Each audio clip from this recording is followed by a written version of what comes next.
ṣé ẹ gbàgbé pé Henry Townsend ló kọ́kọ́ bẹ̀rẹ̀ sí ní kọ̀wé ìròyìn as far back as 1857 lé 1857 kò sẹ́ni tó ń sọ èdè tá à ń sọ yìí bí mi ṣe àti ń ṣe jọ sọ Yorùbá kò sí àyàfà àwọn Òwu ni wọ́n ń sọ closer to it. bá a ṣe ń yes àwọn Òwu nìkan ni wọ́n ń sọ closer to it. tẹ́ ẹ bá sì fẹ́ wò wọ́n sì wọ́n maintain ẹ̀ ẹ lọ sábẹ́ òkúta kẹ́ ẹ gbọ́ bọ́n ṣe ń sọ̀rọ̀ ẹ lọ sórí ilé Òwu kẹ́ ẹ listen sí wọn ẹ lọ sọ́dọ̀ àwọn tó wà ní Ìjẹ̀bú yẹn náà Òwu Kìjà ẹ listen sí wọn. so omi pé mọ Ìjẹ̀bú ń sọ Ìjẹ̀bú. bẹ́ẹ̀ ni o Èkìtì ń sọ Ìjẹ̀ṣà ń sọ Ìjẹ̀ṣà Ẹ̀gbá ń sọ Ẹ̀gbá ẹ̀.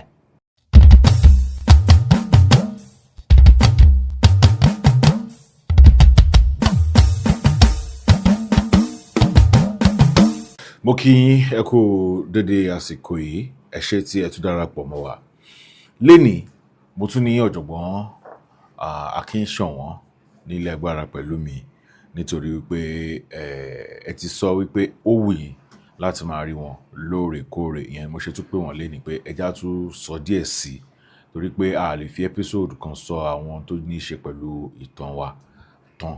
ọ̀jọ̀gbọ́n ẹ káàbọ̀ sí orí ètò. ẹ kú lé o ṣé dáadáa la bá yín. dáadáa ni o. a kú lẹ́yìn. ọ̀jọ̀gbọ́n Olúṣọlá Akinsowon ṣùgbọ́n máa béèrè àwọn ìbéèrè kan kó tó di pa àti ẹ̀wọ́nú àwọn ìbéèrè míì máa kọ́ fi àwọn kan ṣáájú.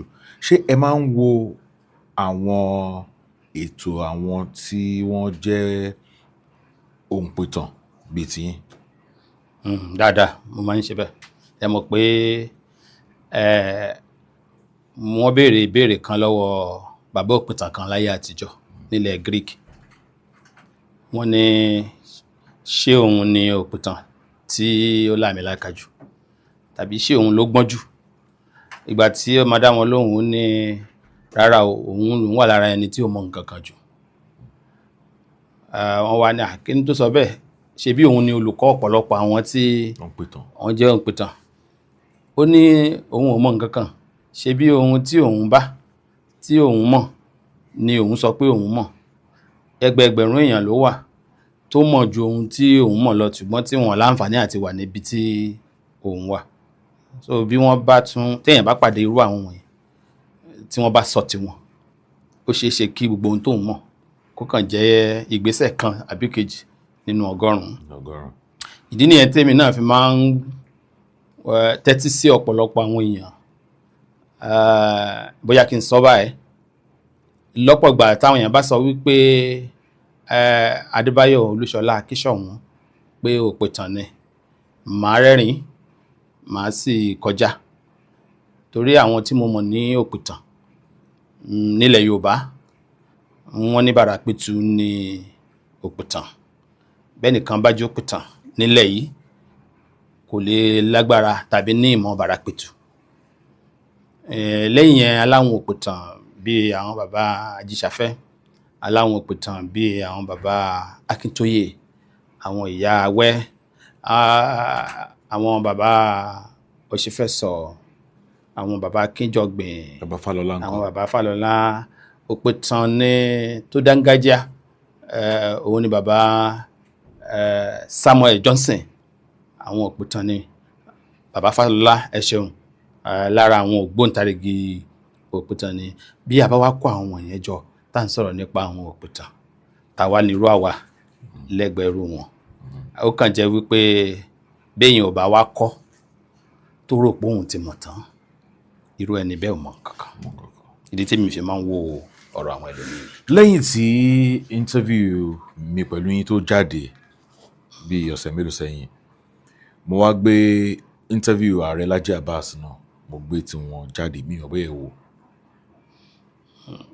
ẹnìkan fi ránṣẹ́ sí mi àmọ́ bí o jẹ́ kí mi fi gbára ráyè wo gbọ́n ọ̀rọ̀ bíi méjì mẹ́ta kan wà níbẹ̀ tí mo kàn gbọ́ torí ọwọ́ mi tẹ́ takò àbí.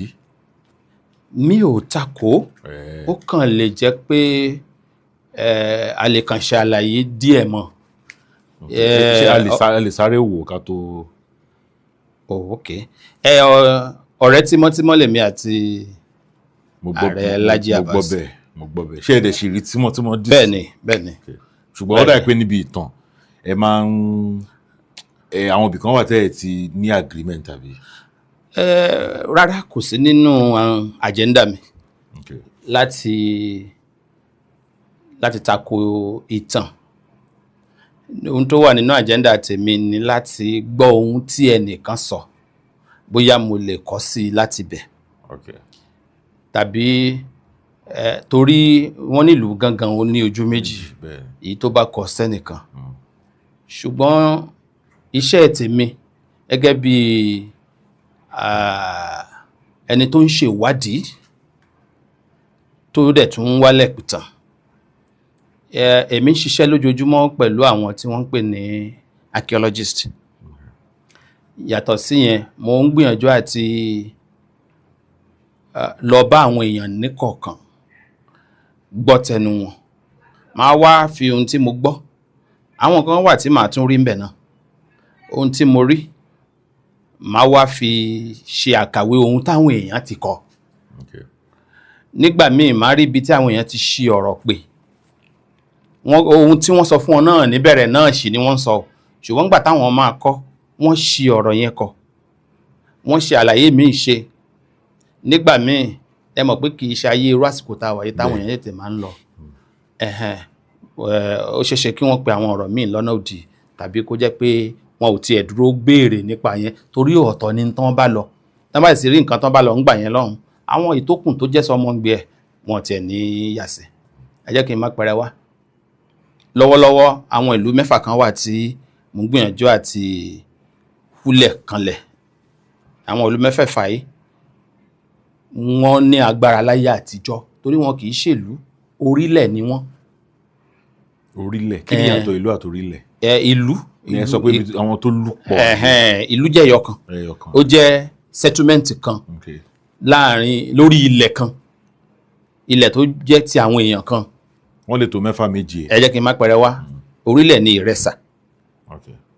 Ní Ìrẹsà a ní Ìrẹ́gun, a ní Ìrẹsà Adú, a ní Ìrẹsà Pa, a ní Ìpasà. Àwọn ìlú ni mò ń kà yẹn. Gbogbo wọn yẹn wà ní orí ilẹ̀ Ìrẹsà. Àwọn èèyàn yẹn ni wọ́n jẹ́ Ìrẹsà. Orílẹ̀ gbogbo Ìrẹsà níbikíbi láyé ní Ìrẹsà. Ṣùgbọ́n bí èèyàn bá wá ń lọ sí Ìrẹsà, á rí èyí tó jẹ́ pé ìlú ẹ̀ ní Ìrẹsà, Ìrẹsà Adú ni. Ìlú ẹ̀ Oko, ìlú ẹ̀ Ìrẹsà Pa, ìlú ẹ̀ Ìpasà. Bí àwọn ìlú yẹn ṣe wà, òun nìyẹn. Lábẹ́ orílẹ̀ tiwọn. Orílẹ̀ yẹn máa wá ní oríkì tiẹ̀. Lẹ́ṣẹ̀ rí tán sọ wípé Ìrẹsà àjòjé, ojútì lálọ̀. Àlọ́ náà fúnra ìlú kan ni lábẹ́ Ìrẹsà láyé àtijọ́. Ṣé rí pé orílẹ̀ nìyẹn. Ṣùgbọ́n àwọn orílẹ̀ tí mo ń ṣeré lọ́wọ́lọ́wọ́ ń sìn, Ìgbòrí wà ńbẹ̀, Ọ̀gbìn wà ńbẹ̀. Ẹ gbọ́ tí wọ́n sọ pé Ọ̀gbìn ará Ògbójò, ọmọ Ẹ̀sà Ọ̀gbìn ará Ògbójò, ọmọ súnkẹ́ bí ẹni súnmọ́. Ọ̀pọ̀ èèyàn ò mọ̀ pé orílẹ̀ ní Ọ̀gbìn. Wọn ò mọ̀ wípé ọ̀pọ̀ àwọn èèyàn nígbà tó gún tú orílẹ̀ yẹn làwọn èèyàn fọ́n káàkiri. Ṣùgbọ́n kì í ṣe pé Ọ̀gbìn ti parẹ́ ni, ó wà ńbẹ̀. Ó kàn jẹ́ pé ó ti di kékeré. Ṣùgbọ́n a ti wá ń fojú rẹ̀ mọ́lẹ̀. Ó wà lára àwọn iṣẹ́ tí àwọn èèyàn dẹ̀ ṣe wà ńbẹ̀. Àwọn èèyàn wà ńbẹ̀. Ibi tó ń pè ní Gbòrì náà, òun náà wà ńbẹ̀. Orílẹ̀ lòun náà. Ó kàn jẹ́ wípé iṣẹ́ wa, àwọn iṣẹ́ tó béèrè fún owó ńláńlá ni láti ṣe. So lọ́pọ̀ ìgbà ó máa ń wọlẹ̀. Ó máa ń wọlẹ̀ torí ìgbà míì á wà níbòmíì nígbà 10, 10, ìgbà 20 láti máa lọ tún ọ̀rọ̀ sọ, tún béèrè, ṣèwádìí tó bá ṣeé ṣe ká mọ àwọn archaeologist dání lọ. Ẹ bá wa wọlé, ẹ bá wa wọlé kó lè bá ní ìdí. So ìdí nìyẹn tó fi jẹ́ pé iṣẹ́ ti wá yàtọ̀ díẹ̀. Tá a bá ń sọ ìtàn sóhun tójú wa rí, ohun tí a lè tọ́ka sí, àti ohun tó ṣe é fi ẹ̀rí gbè lẹ́sẹ̀, òun là ń sọ. Now nípa n ta sọ débẹ̀, mo ní àwọn nǹkan wo ni ẹ rí mú níwọ̀nba tẹ́ wò níbi interview yẹn? Mo kàn fẹ́ mọ response yín àbí reaction yín. Mo sọ lẹ́ẹ̀kan pé mi ò ráyè gbọ́ púpọ̀ ńbẹ̀, àmọ́ mo rántí pé wọ́n ń ṣàlàyé nípa bóyá ààfin àbí ọ̀fìn. That is something like aláwọ̀fìn.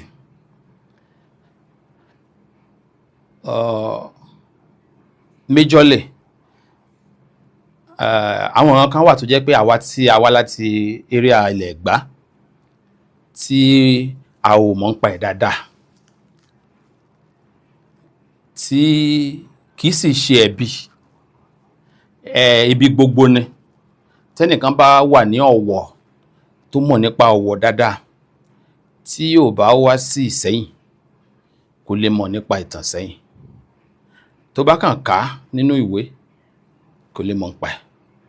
Bẹ́ẹ̀ tó bá wá láti Ọ̀wọ̀ tó wá sí Ìsẹ́yìn, a mọ̀ pé abala ní Ìsẹ́yìn. Ìgbà yẹn náà máa sọ fún pé ẹnìkan ń jẹ́ Aba. Ìgbà yẹn ni wọ́n sọ fún wípé ìdí tó rò fi ń jẹ́ Orò ni, ẹni ń jẹ́ Ìrẹ̀lú. Wọ́n máa wá ṣàlàyé. Ìgbà yẹn la máa wò pé òun ò tiẹ̀ mọ̀ nǹkan kan nípa Ìsẹ́yìn. Ṣé wá rí èdè Yorùbá? Ẹni tí ò bá mọ̀ nípa àwọn tí àwọn olóyìnbó ń pè ní Central Yorùbá language, ọ̀pọ̀ ọ̀rọ̀ Yorùbá ló máa gbé gbági. Ohun tí mo mẹ́nu bà nìyí. Last time a sọ̀rọ̀ nípa àwọn èèyàn tí wọ́n ń pè ní Ùgbò. Tí wọ́n bá ní kí àwọn ará Ùgbò kọ àwòrò tàbí kí wọ́n pè ibi tó yẹ kán fi WCGH náà máa kọ síbẹ̀. Tí wọ́n bá ní kán kọ ọlọ́wọ̀, ibi tó yẹ kán fi WCGH ló máa wà mẹ́ẹ̀. Ẹni tí ò bá wá mọ̀, tán bá máa pè náà bọ́n ṣe máa pè náà nìyẹn. Ẹni tí ò bá wá ti mọ̀ nípa àṣà wọn, èdè wọn dáadáa, ó máa wò pé ọ̀tọ̀ lọ̀rọ̀ táwọn èèyàn yìí ń sọ. Kò dẹ̀ rí bẹ́ẹ̀. Ṣùgbọ́n ọ̀rọ̀ yẹn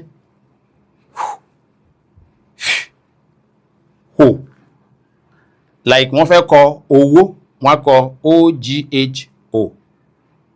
That is, mọ́nà máa pè náà wá ní owó.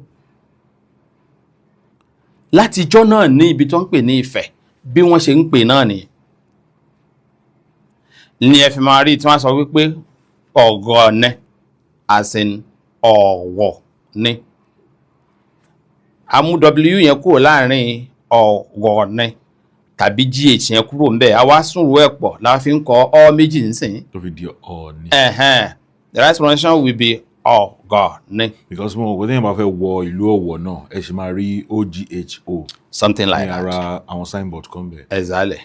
So Olúwo, ìyẹn Olúgbò.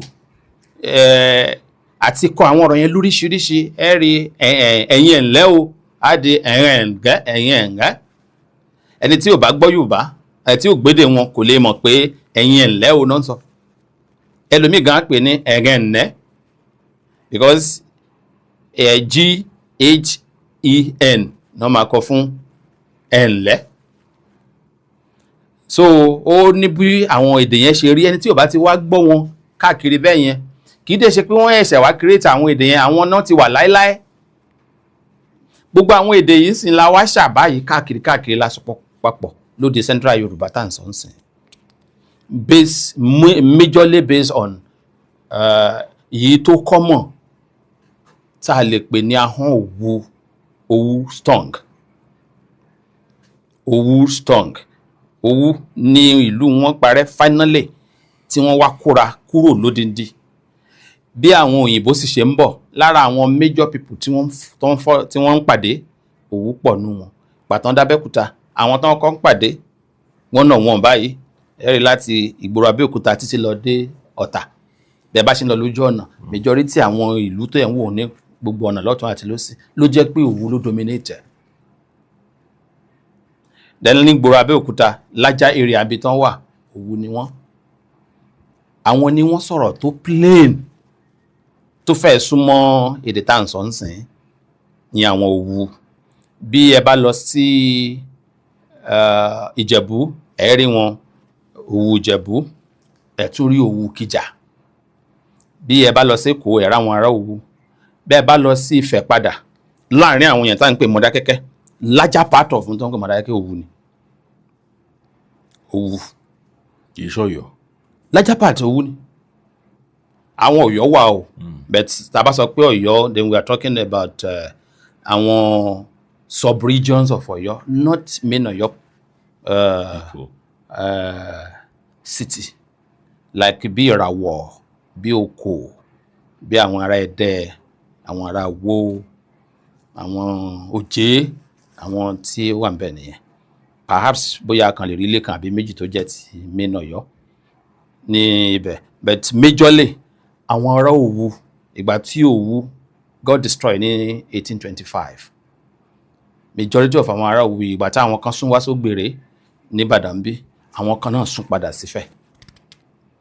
So gbogbo wọn yẹn ni wọ́n wá páàkì papọ̀ wá sí ìta níbi tí à ń pè ní Mọdákẹ́kẹ́ ń fẹ̀sìn. So ló yẹ pé irú àwa kan, àwa rí àwọn tí wọ́n wà ní Mọdákẹ́kẹ́ as the same people like Ifẹ̀, Òwu, everybody. So tagging them as one individual is just to create animosity. No, they are just everybody like all of us. So wá padà sórí point.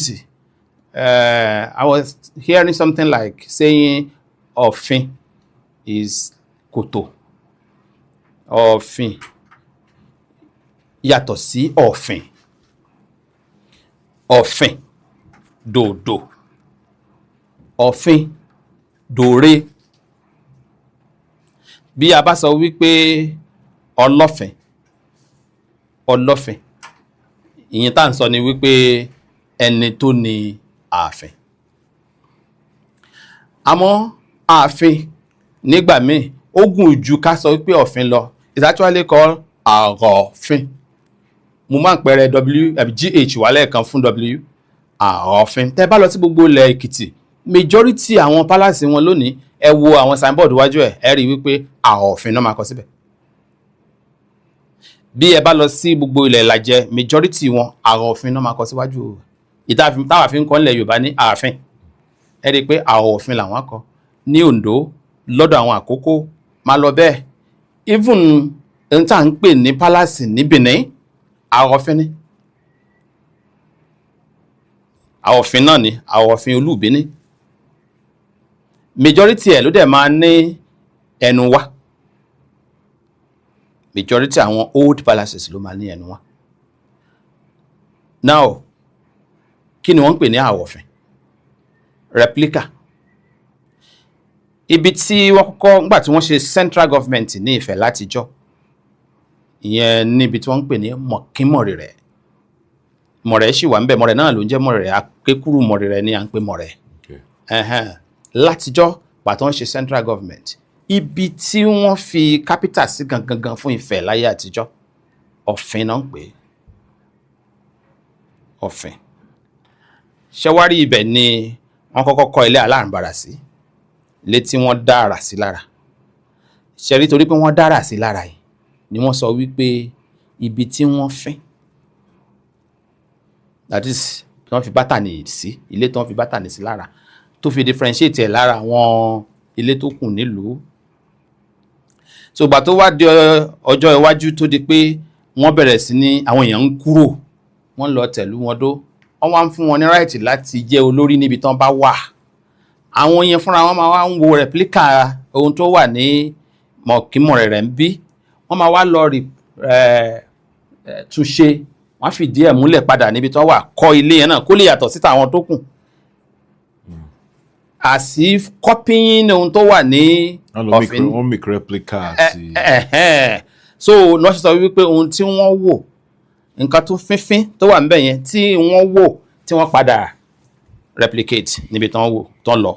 So ẹni tó bá wà níbẹ̀ yẹn, then òun náà níbi tó wà Aláọ̀fin ni.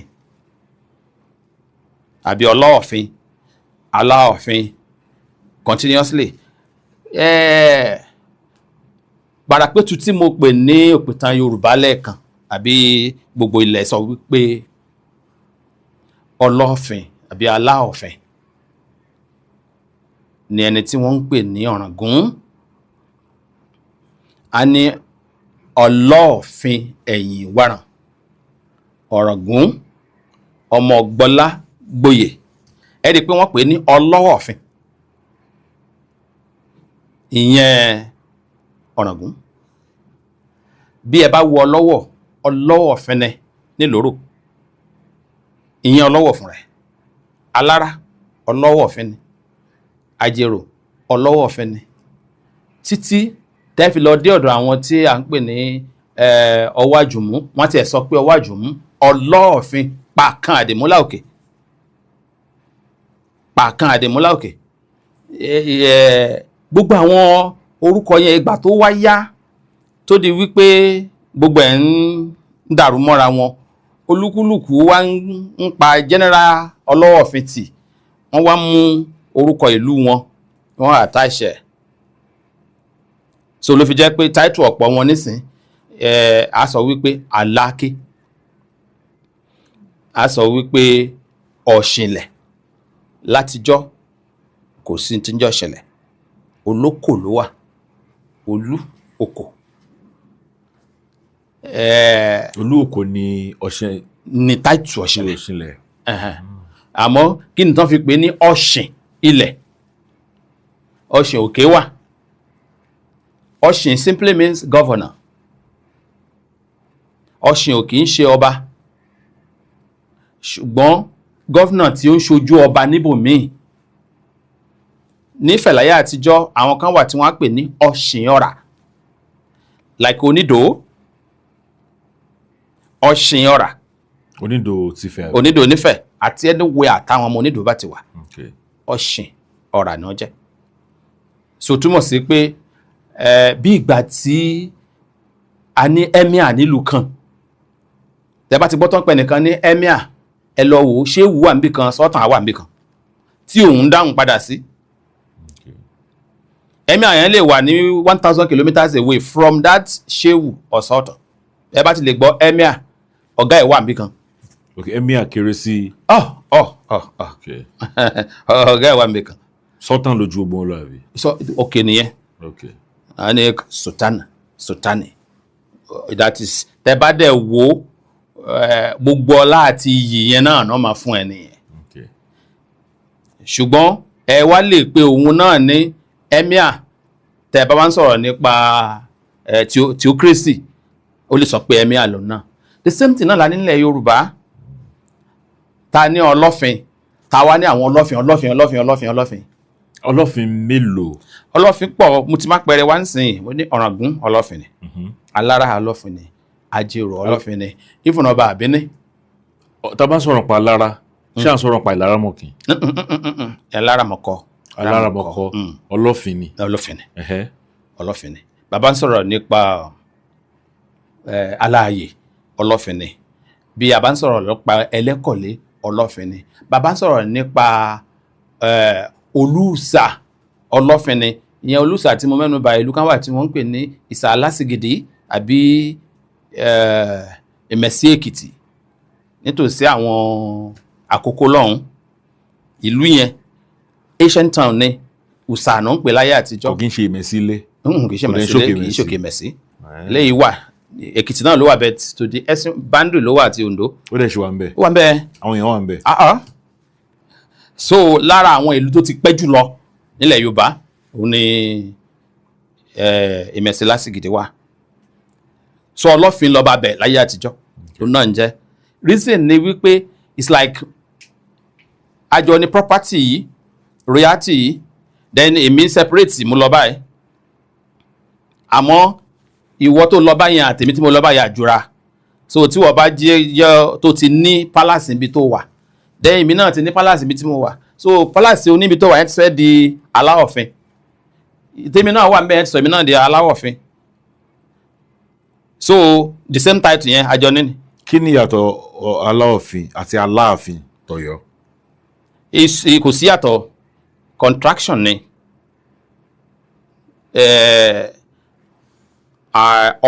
ọlọ́ as in old tongue like when they say ọ̀nẹ́nẹ́ so wọ́n contract sójú kan wọ́n wá sọ wípé ọlọ́ as if to say ẹni tó ní ààfin náà o so níbi tí mo wà yìí náà èmi náà ti ní ààfin níbi tí yẹn náà wà lọ́hùn òun náà ti ní ààfin so each person tó ní ààfin tiẹ̀ is ọlọ́fin. ìṣọlọ́fin. So depending on the tongue tẹ́nìkan fi wá pronounce that's history. Then ọ̀fin wá yàtọ̀ sí ọ̀fin. Ọ̀fin ní kòtò wọ́n á ní ó jìn sọ́fìn. Tẹ́nìkan bá jìn sí kòtò ní Ọ̀tà a ní ṣé kòró ọ̀tún àbí kòró ọ̀tún là ń pè é. Ibi tó ń pè ní kòró ọ̀tún ní Ọ̀tà ọ̀fìn nìyẹn. Ọ̀fìn béèyàn bá jábọ́ sínú ẹ̀ ó jìn sọ́fìn nìyẹn. Ọ̀fìn nílẹ̀ Yorùbá ò wá túmọ̀ sí kòtò téèyàn lè fojú rí nìkan. Ó lè jẹ́ kòtò tẹ́nìkan wéwèé kalẹ̀ kẹ́nìkan lè kó sí bí kéèyàn kan dẹ wá jàǹbá kékeré kan tẹ́nìkan bá ti kó sí ó jìn sọ́fìn náà ni. So ọ̀fìn nìyẹn dòdò ó yàtọ̀ sí ọ̀fìn as in palace or decorated house. Kì í ṣe big deal, it's decorated building. That is ọ̀fìn àwọn ilé tán fín. Kó lè yé mi dáadáa Ọ̀rànmíyàn oyè wo ló jẹ? Ọ̀rànmíyàn was a prince, ọmọ ọba ni. Nígbà tó di ọba tán. Ṣé tó jọba nífẹ̀?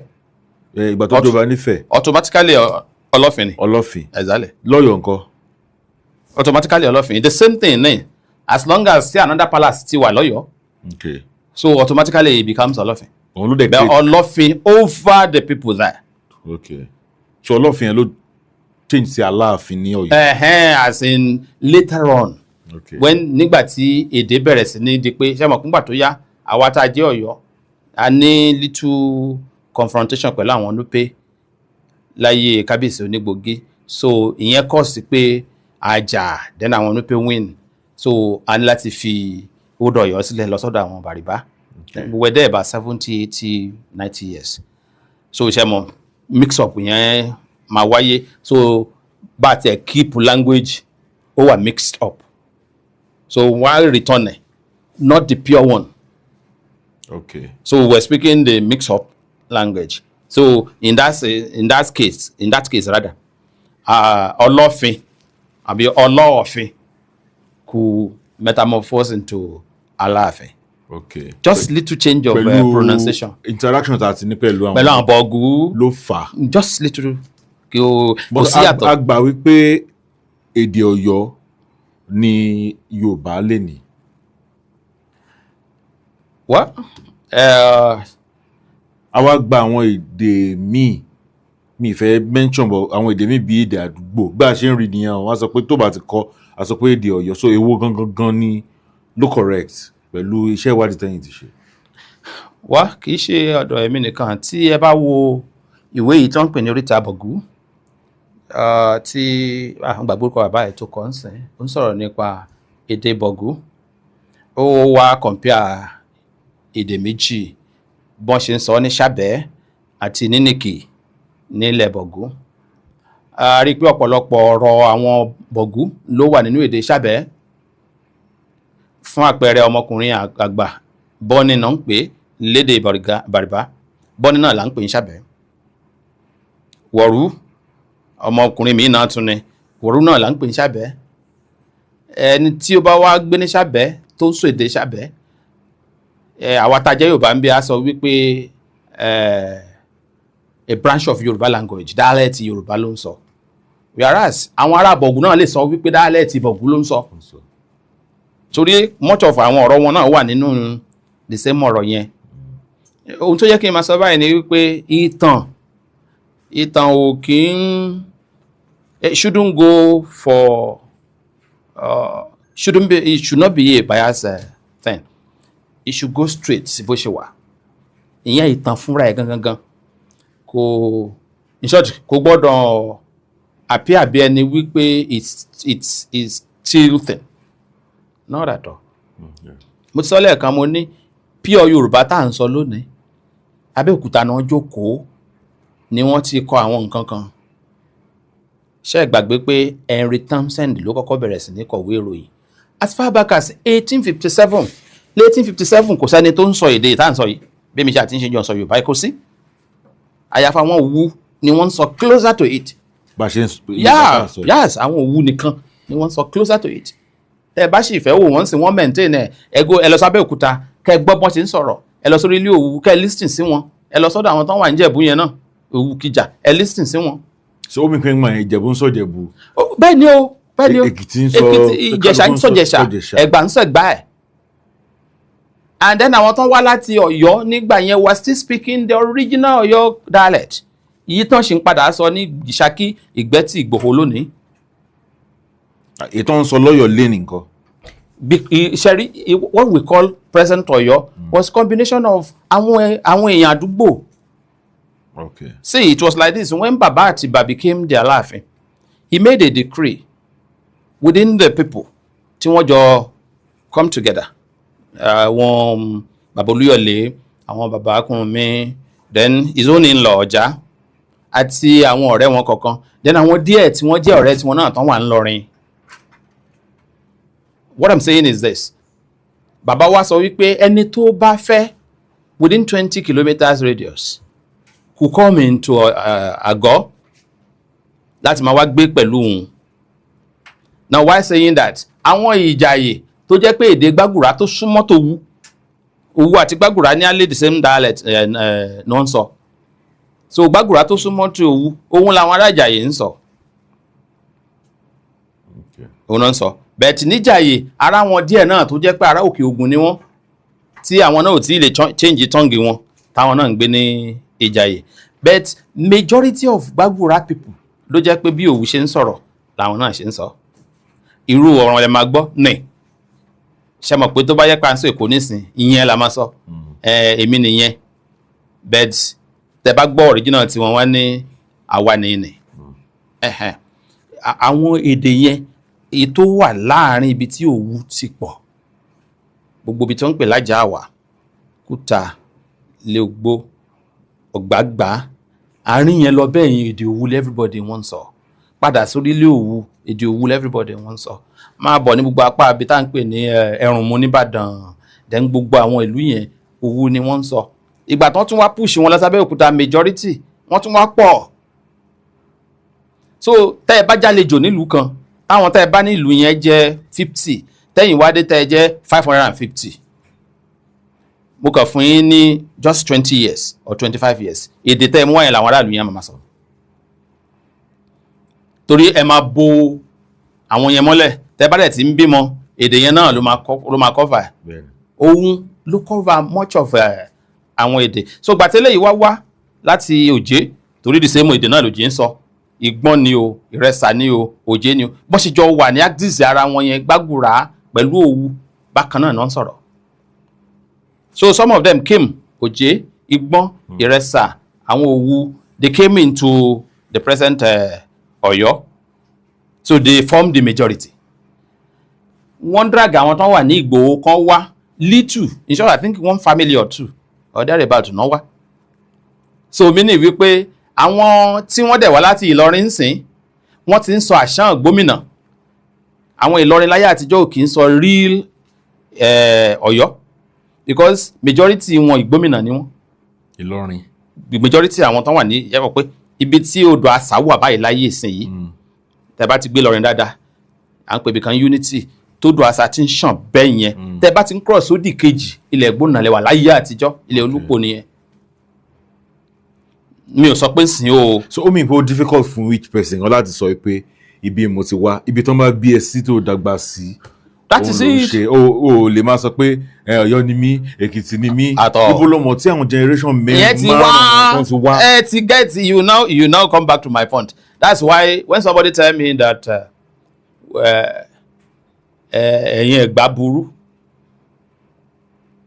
màá bá wọn fi kún, màá ní bóyá ìdí tó fi ń sọ pé òru là ṣìkà ni, ẹni tó ṣe lọ́sàn-án kankan ò ní fara rẹ̀ lọ.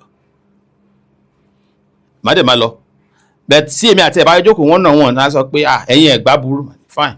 Ìgbà tí gbogbo ẹ̀ dàrú ta fẹ́ form Abẹ́òkúta, we from Yewa axis àti àwọn tán wà ní major ìgbónúgbó Ẹ̀gbá la come together láti form Abẹ́òkúta. Mẹ́ta ti yá sí lẹ́yìn ogun Ìjàyè ní 1865. Majority àwọn tí wọ́n jẹ́ Ẹ̀gbádò, they return back to their home. Torí pé wọ́n ní include wọn nínú royalty tán bẹ̀rẹ̀ sí ní create l'Ẹ̀gbá.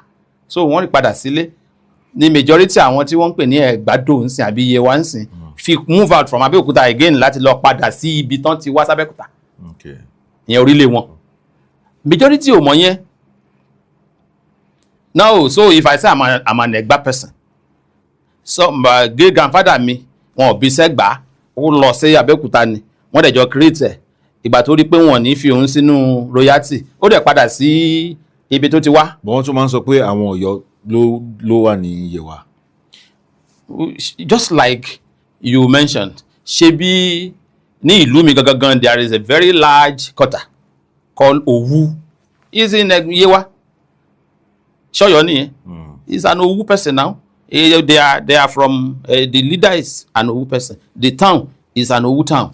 So everybody's look. We are just together. Ẹ kí wá ní nǹkan tó ń kí là ń jalè lórí. Kò sẹ́ǹsì. Kí ló tá à ń fi ìtàn fẹ́ máa da nǹkan rú fúnra wa. No. Nígbà míì ni mo sọ wípé ṣé ìtàn lẹ́lòmíì ń sọ àbí there is something behind it. Who shall I ìtàn wo ni mo fẹ́ sọ ń sìn tí kò ní kanra wọn. Ẹgbàá tí sọ látàárọ̀ ṣe mọ̀ pé à ń mú ìlú síra wọn ni. Now my own grandfather is a Yewa person. That's maternally. Bẹ́ẹ̀ Balógun Ọ̀fà òun ni bàbá tó bí bàbá yẹn. They migrated from Ọ̀fà down to Yewa. So títí dọ̀la tán bá pàdé ara wọn ọmọ ọlọ́fà mọ́jọ. So oríkì nìkan ló kù tán lè fi trace. Gbogbo wọn fi máa kíra wọn. And they are in Yewa o. Fine, being an ọlọ́fà mọ́jọ has a relation with Ọ̀yọ́. That's good. There are àwọn tí wọ́n kì ní kí ni wọ́n ṣe ń pè kí ni kan fi Ìlàrẹ́. I think there is a town called Ilobi or thereabout. Ilobi wà ní Ìjẹ̀ṣà area. No, another one is in Yewa. Is there. Then we have a town like Irinja. We have a town like Ijana. Those towns were ancient towns. Àwọn ìlú tí mi ò tẹ́ gbọ́. Very ancient towns. Táwọn èèyàn dẹ̀ wà ń bẹ̀. Were far older than Abẹ́òkúta ní fún Ọ̀yọ́. But there was a time nígbà tí Ọ̀yọ́ fẹ́ ṣèjọba tán fẹ́ ṣe òwò pẹ̀lú àwọn òyìnbó. Wọ́n annex larger part of Àwórì and Ketu territory. So Ọ̀yọ́ came. Ketu Benin. Ketu, yes. Okay. Ketu has territory from Benin. Ó kùn díẹ̀ kí èèyàn wọnú Abẹ́òkúta báyìí ní territory Ketu ṣẹ̀ṣẹ̀ dúró. The larger place tán pè l'Ẹ̀gbádò ń sìn belongs to Ketu. To the north. In fact, anything after Ibara, back bẹ́yẹn ilẹ̀ Ketu ni. Anything láti Ibara lọ bẹ́yẹn padà sójú òkun àwọn Àwórì náà ní. So níbi ààlà yẹn iṣẹ́ mọ̀ Ọ̀yọ́ very perfect kingdom. Ìgbà tó ń bọ̀ wọ́n move in deeper into Ketu, not deeper into Àwórì. Wọ́n kàn lọ báyìí ní territory ní boundary àwọn méjèèjì very close to river Yewa. So ẹgbẹ́ ẹ̀ náà gbà because àwọn ń lọ ṣe nǹkan pẹ̀lú òyìnbó ní etí òkun ni.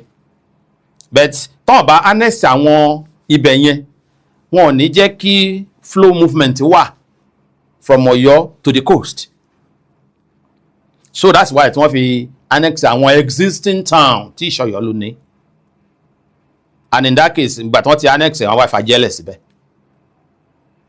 Ẹ bá ti ara jẹ́lẹ̀ Ọ̀yọ́ ẹ ti mọ̀ pé Ọ̀yọ́ ló ní authority ń bí báyìí. Títí ló fi lọ dé etí òkun. It was a simple history. Kì í ṣe wípé torí hatred fún àwọn ará abẹ yẹn bẹ́ẹ̀ torí kí Ọ̀yọ́ fúnra ẹ lè survive lókè lọ́hùn. And ẹ dẹ̀ notice pé Ọ̀yọ́ gbìyànjú wípé òun ò break age long tradition of the southern people tí wọ́n regard as their ancestors. It is easier for Ọ̀yọ́ because after all ṣe bí Ẹdẹ wà lára ya territory tí Ọ̀yọ́ ń control. so Ọ̀yọ́ kù láti Ẹdẹ pé ó yá Ẹdẹ ẹ jẹ́ ká la ọ̀nà bẹ́ẹ̀ yẹn lọ sí etí òkun kẹ́ gbàgbà Ifẹ̀ gbẹgbẹ Oǹdó wọ́n ti dé etí òkun náà nìyẹn náà, but they did not do that because that would be against the tradition. So it means Ọ̀yọ́ kept the tradition, not as the way people are saying it now. They never break that tradition. Even tá bá rí ìkọ̀ọ̀kan tàbí méjì nínú àwọn ọba tó jẹ lọ́yọ̀ọ́ nígbà kan tí personal ambition fẹ́ clash pẹ̀lú ẹ̀ bẹ́ẹ̀ lẹ́sẹ̀kẹsẹ̀ ni wọ́n ti túnṣe. They never did that. In short, it has never happened pé Ọ̀yọ́ declare ogun sí anywhere near àwọn tó jẹ́ family ẹ̀. Instead, he will send soldier to their aid. So ìtàn kò títì báwọn èèyàn ṣe ń sọ yẹn, it is all to favour them. That's why type survive gan. Àbí amẹ́ni ni wá, mélòó ni wá. Tẹ́ bá wo territory tí ẹ ń pè ní territory Yorùbá lónìí, díẹ̀ ló fi tóbi ju Niger State lọ. Fact ibẹ̀ ni mò ń sọ yìí.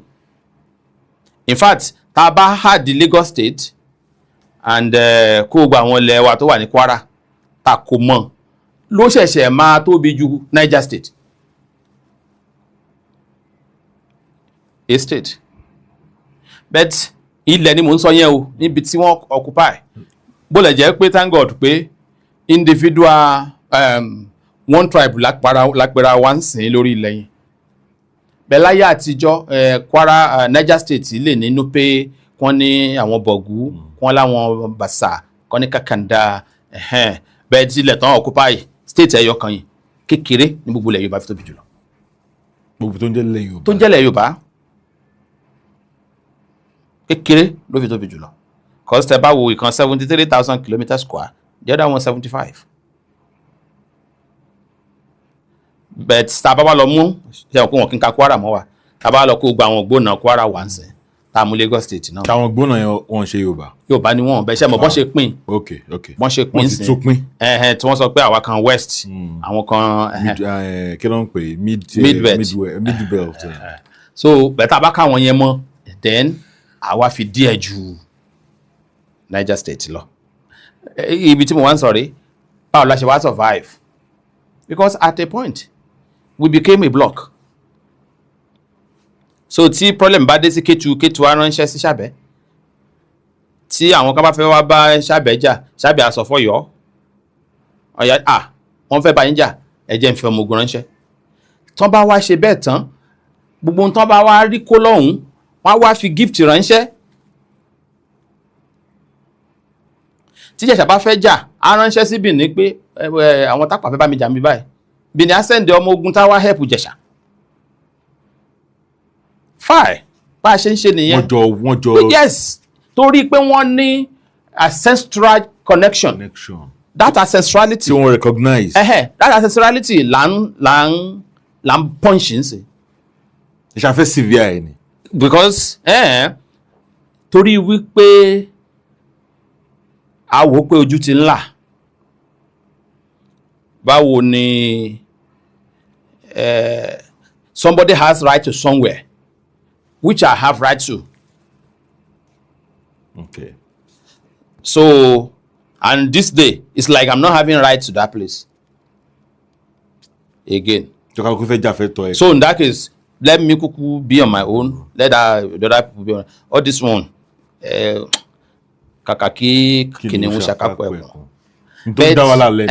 Bẹ́ẹ̀ ẹkùn àti kìnìún ológbò náà làwọn méjèèjì. Cat family ni.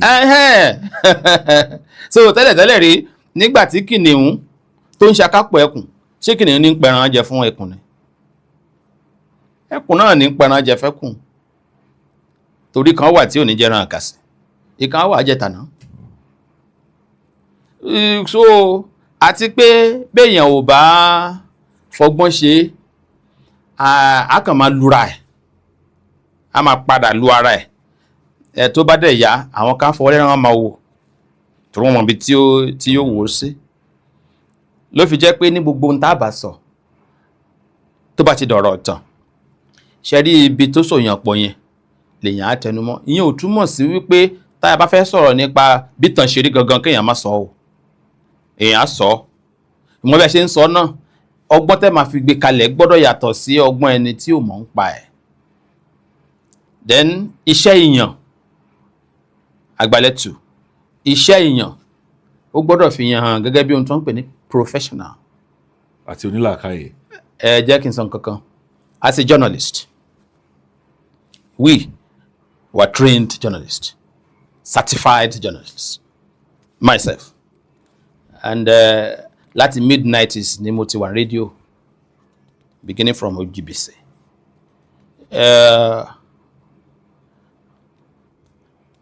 Gbogbo profession ló ní ethics tiẹ̀. Tẹ́ bá dẹ̀ wá notice, ẹ rí wípé iṣẹ́ ìròyìn òun nìkan ló wà nínú ìwé òfin orílẹ̀-èdè Nàìjíríà. Tẹ́ bá mú kéèsì ẹ lọ kéèsì. Òun nìkan nínú ìwé òfin orílẹ̀-èdè Nàìjíríà ni ìjọba dìídì sọ bí wọn ó ṣe ọ̀nà tí wọ́n á gbé gbà. In fact, òun náà pè ní agbẹnusọ ìjọba orílẹ̀-èdè. Fourth estate of the realm. So ní gbogbo profession tó kù ní orílẹ̀-èdè yìí, journalism nìkan ni ìwé òfin orílẹ̀-èdè wa ló gbé báyìí, ló sì ṣàlàyé, ló fún ní ipò. Tí ẹnìkan bá wá ń sọ̀rọ̀ lórí àgbàgbé báyìí, everything tó gbọ́dọ̀ máa sọ gbọ́dọ̀ jẹ́ for the benefit of the populace. Tell them to promote unity. So they might promote unity. Not to move division. At all. Bẹ́ẹ̀ nìkan bá ti ṣe ń sọ yẹn, then irú ẹni yẹn kò tí tàbárí lára àwọn èèyàn tí wọ́n ti ń lo àgbàgbé wa yìí, a jẹ́ pé wọ́n mọ òfin tó dè wọ́n, èyí tó tú wọn sílẹ̀. Ogun abẹ́lé tó ṣẹlẹ̀ lórílẹ̀-èdè kan, ẹnìkan ló lọ sórí rédíò tó lọ make careless statement tí ó close to 1 million people tí wọ́n pa wọ́n láàrin 3 months. Exactly. Just one person. Just one person. Yeah. Bẹ́ẹ̀ni, ẹ gbọ́ nínú process of filing a report as a reporter, tẹ́ ẹ máa send sí editor láti edit ní kíní, tí editor máa wá pass fún newscasting. Tí wọ́n bá ní èèyàn méjì jà ní Sábò, reporter yẹn tí ó jẹ́ professional reporter ṣeéṣe kó mọ̀ pé ẹ̀yà méjì, 2 tribes làwọn tán jà. Bẹ́ẹ̀ láyé kò gbọ́dọ̀ report ẹ̀ pé ẹ̀yà méjì ni. Ó gbọ́dọ̀ sọ fún wọn wípé àwọn èèyàn méjì ní misunderstanding, èèyàn méjì kò gbọ́dọ̀ mention ẹ̀yà yẹn. Lórí tó bá ṣe bẹ́ẹ̀, ó bá tún dákún wàhálà dé níbi kan nìyẹn. So the same thing náà lọ̀rọ̀ yìí. Why will I speak of Alara, which I'm still going to say much about today, and Ajero, and Onagun, without telling people who they are? Bí a ká fi yẹn wọnú àwọn Èkìtì, ọ̀rọ̀ Ọ̀yọ́, Ifẹ̀ la máa sábà gbọ́. Ẹ jẹ́ àti ẹ̀ sọ̀rọ̀ nípa Èkìtì, the Ekiti people. Okay. Wow. Èkìtì. Tí a bá ń sọ̀rọ̀ nípa àwọn tá à ń pè l'Èkìtì, a kàn lo orúkọ láti fi identify wọn. Nígbà kan kò sí tó ń jẹ́ Èkìtì.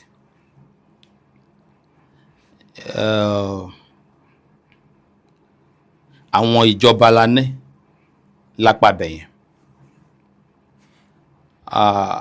Lápẹẹrẹ, mo ti fún yín lápẹẹrẹ Usa, which is Lásìgìdì. Ìkan lára àwọn ìjọba tọ́jú ẹ̀ ti pẹ́ l'Èkìtì ni. Ẹ̀sùn, ìyẹn ibi tó ń pè l'Adó Èkìtì ń sìn. Ẹ̀sùn ló ń jẹ́, kò kí ń ṣe Adó Èkìtì. Tẹ́lẹ̀. Tẹ́lẹ̀. Then Ìkọ̀lé fúnra ẹ̀. Ìkọ̀lé wà, ó sì láwọn Sọ̀ǹgbè tán yíká. Ọ̀yẹ́, Ààyè, ìyẹn Ifẹ̀ Ààyè, òun náà wà. ọ̀hán òun náà ń pè ní originate sẹ́yìn. Okay. Ẹ rí i pé mò ń dárúkọ wọn bọ́n ṣe ń jẹ́ látijọ́ àti bọ́n ṣe ń jẹ́ sẹ́yìn. Then aláwọn ìjọba bíi ti Jero, which was originally at màá ṣèrántí olórúkọ tóun náà ń jẹ́ tẹ́lẹ̀. Then mo sọ pé ọ̀hán lẹ́ẹ̀kan. That was the base fún aramọ̀kọ láyé àtijọ́. Yeah. So wọ́n jẹ́ aramọ̀kọ tẹ́lẹ̀. Àtọ̀. Ẹ̀fọn ńkọ́? Ẹ̀fọn is also is one, but we are going to màá sọ̀rọ̀ nípa ẹ̀fọn yẹn dáadáa later. Bí wọ́n ṣe pọ̀ nìyẹn. Kóró lára àwọn ìlú tí ọjọ́ orí wọn kéré jù ní àwọn Òkèmẹ̀sí ní Èkìtì, torí láti Ìmẹ̀sí Ilé ni wọ́n ti lọ tẹ Òkèmẹ̀sí. Dó ibi kan wà tó ń pè ní Sábà lókèmẹ̀sí, àwọn tán níbẹ̀ yẹn ti ń gbé ní ibi tí Òkèmẹ̀sí wà tẹ́tẹ́lẹ̀ káwọn èèyàn yẹn tó bá wọn. Wọ́n ń pè ní Igbó Odó bí tán ti ń ṣe odó. Àwọn ti wà. Àwọn náà wà ń bẹ̀. Wọ́n ti wà ń bẹ̀ tẹ́lẹ̀ kí wọ́n tó dé. Àwọn Ìmẹ̀sí lọ bá wọn bẹ̀ ni. Wọ́n change orúkọ sókè Ìmẹ̀sí. Bẹ́ẹ̀ni, wọ́n ní 69 àwọn èèyàn náà wá láti Ìmẹ̀sí Ilé pẹ̀lú ajá kan. Wọ́n ajá yẹn náà wá kà mọ́. Wọ́n ṣe sọ pé 70 people. Wọ́n wá join àwọn ará Igbó Odó láti fọ́ọ̀mù Òkèmẹ̀sí. So gbogbo wọn yẹn jẹ́ àwọn ìjọba tá a lè pè ní city state láyé àtijọ́, and then wọ́n like freedom wọn ara wọn bàjẹ́, so wọn bẹ́ẹ̀ nìkan fàjọpọ̀. Wọn kì í sọ pé mo fẹ́ di rẹ́rẹ́rẹ́rẹ́. Few nínú wọn ló build a kind of modern city state. Ara àwọn tó build modern city state ni tó ń pè ní Ifẹ̀, Ààyè, Ìjùmọ̀. Modern city state. Okay, modern. Okay. Àwọn tó kù, some of them are city state. Okay. Ìlú kan, ọba, àwọn ìjòyè, àárín ìlú yẹn wà ní ìlú yẹn wá jẹ́ kọ́tà, so olúkálùkù tún wà ní olórí ní kọ́tà, so ẹnìkan wà tó jẹ́. Okay. Lẹ́ lára àwọn tí wọ́n wá kọ́ ní tó ń pè ní a kind of kingdom. One of them was Ife, Ààyè, Ìjùmọ̀. Then later on, the one we call Moba, the one we call Ọ̀tún ní Èkìtì, also at a point built a semi-kingdom, then later a kingdom. Then Ẹ̀sùn was also a city state. Then the people of Ẹ̀wí, there's a town called Ẹ̀wí. It is now called Àgbàdo. So they migrated from Ẹ̀wí and conquered the people of Ẹ̀sùn, and they became Ado. The people from Ẹ̀wí, which is Àgbàdo, now came. Wọ́n conquer Ẹ̀sùn. There. And now the place is called Ado. Okay. Ado. That's Ado Ekiti. Ado Ekiti. Okay. Ẹ ṣàlàyé further. It's as simple as ABC. You see, in the past. Mo ń tọ́ láti wo oyè ọba, oríkì ìlú, kí wọ́n fi mọ́ra wọn láti fi. Okay. It was like this. Ṣé mo nígbà táwọn òkúta wá bẹ̀rẹ̀ sí ní kọ̀tàn, like I said last time, people just ask questions. Bóyá wọ́n lọ sọ́dọ̀ popular person láàrin ìlú or very rich person, wọ́n lọ béèrè kí ni ìtàn yín. Ìyẹn máa sọ ìtàn ẹ̀ as if pé ó ń sọ̀tàn ìlú. There are some people that came from Benin, soldiers. Ara àwọn soldiers tí nígbà tí Adó bá fẹ́ lọ jagun, ìgbà tí wọ́n sì wà ní Àgbàdo bá fẹ́ lọ jagun, so tí Benin bá fẹ́ jagun wọ́n máa ń lọ help táwọn náà bá fẹ́ jagun Benin á sẹ́ndì sójà. So lára àwọn sójà míì tí wọ́n sẹ́ndì yìí wà originally soldiers tó wá láti Ẹ̀wí tó lọ Benin. So tó bá náà fẹ́ jà bẹ́ẹ̀ yẹn wọ́n á ní ẹ lọ help lé ẹ bá ṣe tán yẹn padà. Ìmí àti wá dàgbà sóhun ní padà mọ́. So tó bá ti wá padà wọ́n á jókòó sílẹ̀. Bó ló ti wá sí new place yẹn Benin. Ṣábà pé was saying the truth that we came from Benin.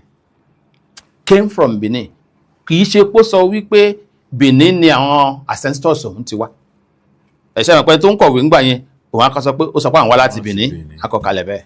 Ó dẹ̀ ti dìtàn náà nìyẹn 200 years after now. 100 years after tó kò sí tẹ̀lé ṣe sí mọ́. Bẹ́ẹ̀ ti original ìtàn sọ wípé Bàràpẹ̀tù tó ń pè l'Ọ̀rúnmìlà ní Ẹlẹ́wìí. Òun ló kọ́kọ́ tẹ ibi tí wọ́n ń pè ní Ẹ̀wí nígbà tí ó bá kúrò ní ilé ní Ìgẹ̀tì. Akọ yẹ́mọ̀ pé he was a teacher. Ọ̀rúnmìlà. Yes. So òun try àti disseminate knowledge fún àwọn èèyàn. So tó bá ti wá ń lọ ó ṣe àwọn sport níbi tó máa ń dúró sí. Ara ibi tí ó máa ń dúró sí níbi tó ń pè ní Ọ̀hán. Then lẹ́yìn yẹn ara ibi tí ó máa ń dúró sí òun ni wọ́n ń pè ní Ẹ̀wí. Ìyẹn ibi tí àgbàdo wà ń sìn. So ìgbà tó bá wá débẹ̀ Ẹ̀wí wà lọ́ọ̀kan báyìí. Tó bá ti wá dé òkè kan wà nítòsí bẹ̀. Ara òkè yẹn ló máa dúró sí. Wọ́n wá bá kọ́ ilé síbẹ̀. So ibi tó bá dẹ̀ dúró sí ó lè wà ńbẹ̀ ní 3 years. Wọ́n tún máa rí pé òun ti rí àwọn ọmọ tí wọ́n ti ní knowledge ohun tó ń sọ kó tó ẹsẹ̀ tún kúrò ńbẹ̀. Either padà sí ilé tó ti wá or kó tún múra lọ sí another destination. So ibi tí ó bá ti wá dúró sí òkè Gẹ̀tì náà máa pè. Ibi Gẹ̀tì náà máa pè bẹ́ẹ̀. So níbi tí wọ́n ń pè ní Ẹ̀wí kọ́tà tí Bàràpẹ̀tù dúró sí Ìgẹ̀tì náà ń pè é. Ṣùgbọ́n kìí ṣe láàrin ìgboro Ẹ̀wí yẹn. Ó wọnú ara òkè ni. So bẹ́ẹ̀ tó bá ti wá dé being an Ife man, everybody àtọ́ba wọn àti whatever every matter ọ̀dọ̀ ẹni. Báyìí lẹ ṣe, báyìí lẹ ṣe, báyìí lẹ ṣe. So gradually ó di ẹni tó ń pàṣẹ ní ìlú. So bí Bàràpẹ̀tù ṣe di head fún Ẹ̀wí ni. So ló fi jẹ́ pé tán bá máa wá pé wọ́n á sọ pé Ẹlẹ́wìí. Àwọn ọmọ ẹ̀ tó padà bí tí wọ́n bẹ̀rẹ̀ sí ní jẹ lẹ́yìn ẹ̀ tó wá fi kalẹ̀ síbẹ̀ Ẹlẹ́wìí náà ń pè wọ́n. Ìkan lára àwọn ọmọ ẹ̀ yìí tí padà lọ jẹ ọba Àbínírí nígbà tí wọ́n ń ṣe ayé Ògìso. Ìkan lára àwọn ọmọ ẹ̀ ti ṣe bẹ́ẹ̀. No, lára àwọn ọmọ ẹ̀ ìkan lára àwọn olóyè ẹ̀ ni mo fẹ́ sọ tí wọ́n ń pè lólóyè Sàṣẹ́rẹ́ láti Ẹ̀wí yẹn náà. Ó padà lọ́jọba Àbíní. So kẹwàá lè mọ̀ pé kìí ṣe òní látọjọ́ tó ti pẹ́ yẹn ni àwọn Benin àti Ẹ̀wí ni wọ́n ti jọ ní good rapport.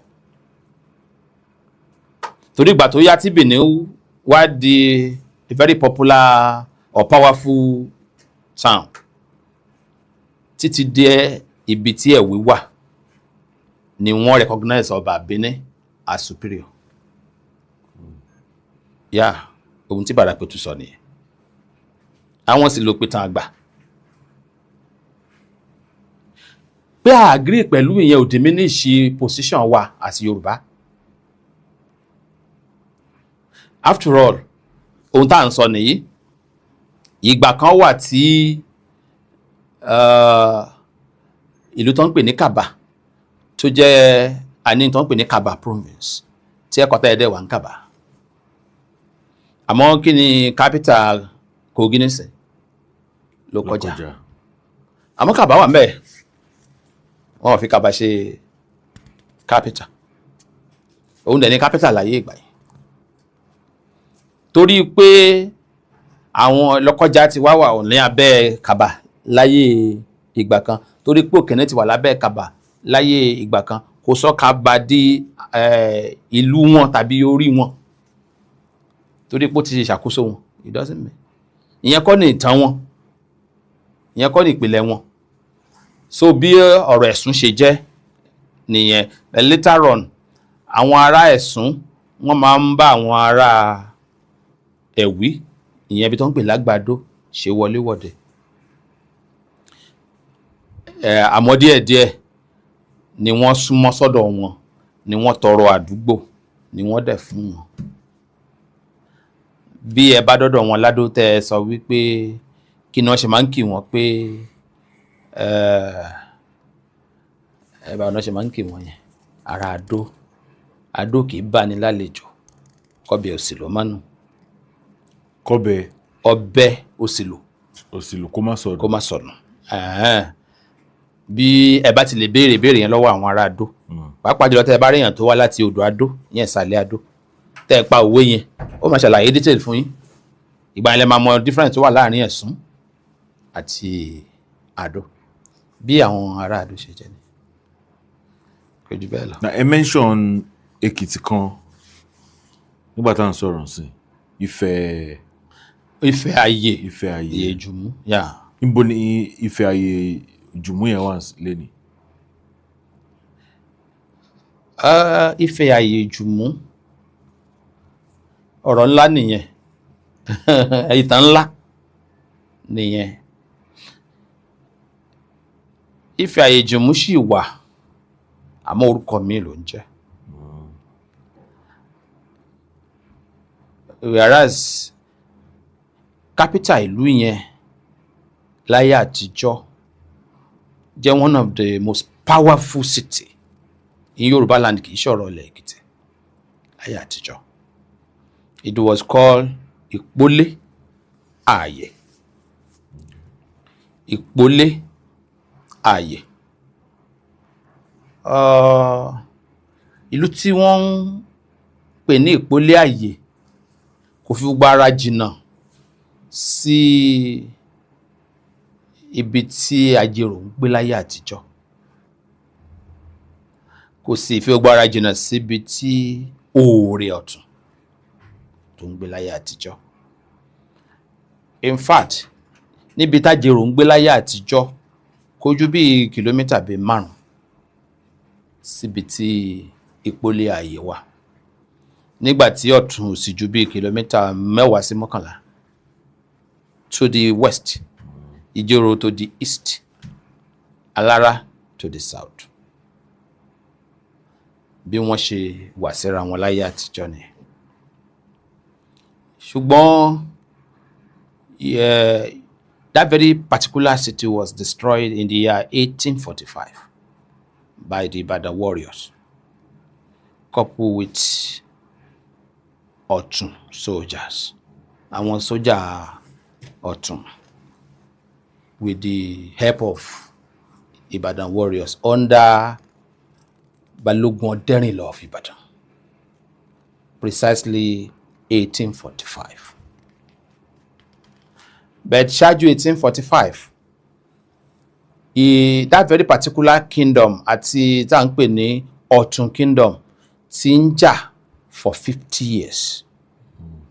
So tó kálukú wọn ti ń ṣe alliance with other powerful kingdoms, so to help to destroy this or destroy that. Let me explain how it happens. Ṣẹ̀rí ìlú tí wọ́n ń pè ní kingdom tí wọ́n ń pè ní Ifẹ̀ Ààyè Ìjùmú, perhaps begin about 950 AD or thereabout. And that very particular capital one tí ó wà destroy is still there. They kept it. Yeah. Recently, mo ṣì mú archaeologist lọ síbẹ̀. And with little time, at least within that very stretch, at least nínú ruins ibi tí a mọ̀ pé ìlú nìyí tí wọ́n rí odi tí wọ́n rí yàrá tán máa ń gbẹ́ tí wọ́n rí àwọn ilé tó wó lulẹ̀ kankan á ṣe at least about 4 kilometers. So nínú ruins yẹn imagine ìlú tẹ́ rin 4 kilometers láàrin, then should be a very big city. So ordinarily these people were called Aye people because they came from a very particular place called Igbole Aye. Igbole Aye. Ìlú tí wọ́n destroy gangan tó jẹ́ capital wọn was called Igbole Aye Ìjùmú. Okay. That the people to establish Igbole Aye came originally from Igbole Aye. Igbole Aye wà láàrin ìlú tí wọ́n ń pè ní Ọ̀hán, that is a region. Then Ìlọ́rọ̀ àti ibi tí a ń pè ní Ẹ̀fọ̀n lónìí. Okay. Ẹ̀fọ̀n. Àárín yẹn inú igbó yẹn ni Igbole Aye wà. Ìtàn sọ wípé ọba Àlùfọ̀n kó tó jọba nífẹ̀, there was a rancor láàrin àwọn nobles Ifẹ̀. At a point, some of them fi ìbínú kúrò nílùú, wọ́n wá lọ establish àwọn ìlú. Bẹ́ẹ̀ ìtàn bá sọ pé ìgbà tẹ́ni tí wọ́n ń pè ní ọba Àlùfọ̀n kúrò nífẹ̀, ó dúró ní ibì kan tí wọ́n ń pè ní Ẹ̀rìn. But being a rich person, kò pẹ́ popularity ẹ̀ fẹ́ bo ti ọba Ẹ̀rìn mọ́lẹ̀. So ó ṣàdàbí pé rivalry or thereabout. So he decided to climb up the hill láti Ẹ̀rìn. Ó wá sún sí inú igbó, ó wá create space fúnra ẹ̀. Space yẹn ni wọ́n pè ní ààyè ọba Àlùfọ̀n.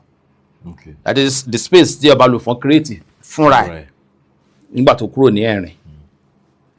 So but it was then inside a thick forest. So náà ṣe pé ní igbó ilé ààyè. Ilé simply means the beginning, the source. Any place someone bá ti had ilé sẹ́yìn, source ni. So igbó ilé ààyè. So anywhere you see any ààyè, that's their source. But there was a time tí wọ́n wá ní Ọ̀rànmíyàn àti there is a particular king of Ife called Aláyémọrẹ̀. Òun àti Ọ̀rànmíyàn jọ ní kàńtà, so òun láti fi ìlú sílẹ̀ nígbà tí Ọ̀rànmíyàn wá di ọba ní Ifẹ̀. So òun wá move out first to a place called Ìdó, then from Igbole Aye another cousin tó jẹ́ ọmọ ọba Àlùfọ̀n wà níbẹ̀ tóun jẹ́ ọba ní Igbole Aye.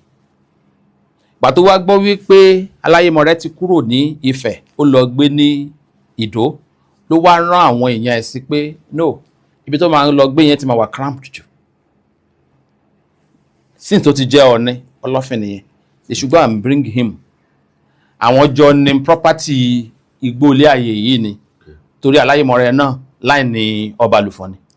Ṣé mọ̀ pé ìlú yẹn náà ọba Àlùfọ̀n ló establish originally, àti ibẹ̀ ló wà tí wọ́n ti pé ọba Àlùfọ̀n wá láti wá jẹ ọba ní Ifẹ̀. And eventually nígbà tí ọba Àlùfọ̀n ti dàgbà dáàrin kan, so wọ́n ní láti install another person tó jẹ́ from his own line náà nígbà tí wọ́n dọ́gbọ́n tì síta. Tẹ̀lẹ́tà tó ti gbọ́ pé wọ́n ti jọba míì, so ìtàn sọ pé ọba Àlùfọ̀n padà sí Ẹ̀rìn, and he died there. Okay. But from there, àwọn ará Àyè wá padà gbé, ṣe mọ̀ pé just okay, òdì kejì Ẹ̀rìn wà nísàlẹ̀, èèyàn gòkè sókè ní ẹ̀yìn ibi tí Ẹ̀fọ̀n wà lọ́hùn yẹn, ibẹ̀ ní Igbole Aye yẹn wà. So àti ibẹ̀ wọ́n kàn wá gbé, wọ́n dẹ̀ lọ sí ní Ẹ̀fọ̀n. Ṣé Igbole Aye yẹn ṣì wà? Lára destroy it, but àwọn èèyàn mọ̀ bí wọ́n mọ̀ spot ẹ̀ dáadáa. Ẹ ti débẹ̀? Mo ti débẹ̀ lẹ́ẹ̀kan, bẹ́ẹ̀ ó ti pẹ́. Then if you read the history of Ẹ̀fọ̀n Alàyè, you will see it is vividly described in the book History of Ẹ̀fọ̀n. That very place called Igbole Aye.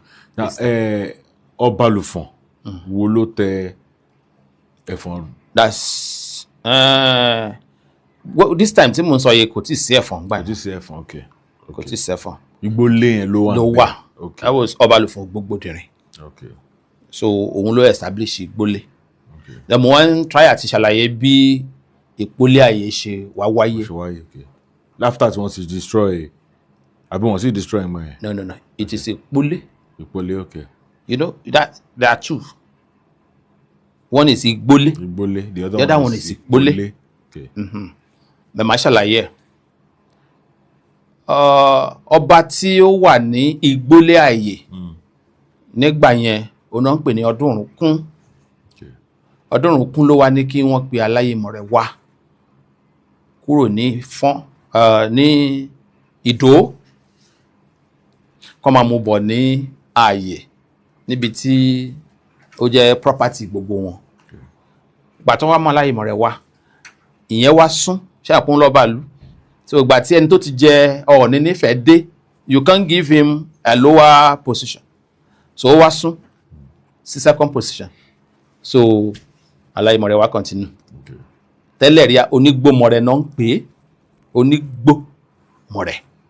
Onígbòmọrẹ̀, the owner of the Mọ̀rẹ̀ forest. Mọ̀rẹ̀ from Ilé-Ifẹ. Ìyẹn Nífẹ̀, yes. Ni ẹni tó ń pè ní Èjìgímògún jẹ́. Bẹ̀gbà tí ó wá dé ibẹ̀ yẹn tí ó wá bọ́ sí orí àpèrè alààyè of ìgbólé ààyè lókè lọ́hùn ni wọ́n bẹ̀rẹ̀ sí pè ní alààyè. So alààyè yẹn wá fi rọ́pò Onígbò. Ṣé à ń pé Onígbòmọrẹ̀ ní tẹ́lẹ̀? So ìgbà tó di ọba ní ìgbólé ààyè tó wá di alààyè ìgbólé ààyè náà kú pè ní Aláyémọrẹ̀.